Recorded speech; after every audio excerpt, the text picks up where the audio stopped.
ગતરોજ એટલે કે 31 જાન્યુઆરી 2026ના રોજ અંદાજિત સાંજના 7 થી 7:30 વાગ્યાની સમયગાળામાં જાફરાબાદ રેન્જના કાર્યક્ષેત્રમાં આવતા નાગેશ્રી બીટના નાગેશ્રીના ગામે જે ભાવનગર સોમનાથ કોસ્ટલ હાઈવે પસાર થાય છે ત્યાં નાગેશ્રી ટોલ બૂથ છે એની એક્ઝેક્ટ 500 મીટરની આસપાસ એક અજાણ્યા ઇસમ દ્વારા પૂરપાટ ઝડપે વાહન ચલાવીને એક માદાસિંહણનું મૃત્યુ નિપજાવેલ.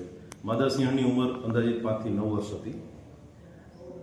જેવો જ આ ઘટનાના સમાચાર મળે છે, સ્થાનિક સ્ટાફ 10 જ મિનિટમાં ત્યાં પહોંચી જાય છે અને સીસીટીવી ફૂટેજ ટૂલ બૂથથી લઈને ટીમ્બી આ વાહન ચાલક પહોંચે ત્યાં સુધીમાં એને રોકી દેવામાં આવે છે અને તેની વિધિવત અટક કરવામાં આવે છે.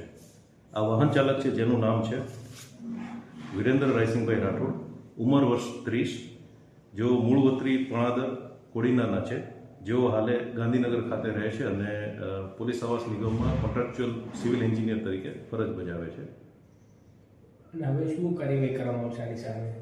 હાલ વન વિભાગ દ્વારા વાઇલ્ડલાઇફ પ્રોટેક્શન એક્ટની વિવિધ કલમો દાખલ કરીને ગુનો દાખલ કરવામાં આવેલ છે અને નામદાર કોર્ટે ખાતે પ્રોડ્યુસ કરવામાં આવશે.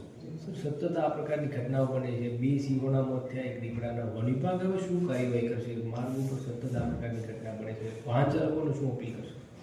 વાહન ચાલકોને ખાસ અપીલ એ જ કરવાની છે કે જ્યારે રાજુલાથી ઉના તરફ જતો રસ્તો કે જ્યાં આ લાઇન મૂવમેન્ટનો વિસ્તાર છે, વન વિભાગ દ્વારા સ્થળે સ્થળે આ બાબતના સાઇનેજ બોર્ડ પણ મૂકવામાં આવ્યા છે. અંદાજે 10 કિલોમીટરમાં 5 થી 6 જગ્યાએ સ્પીડ રિસ્ટ્રિક્શન સાથેના સાઇનેજ બોર્ડ પણ મૂકવામાં આવ્યા છે.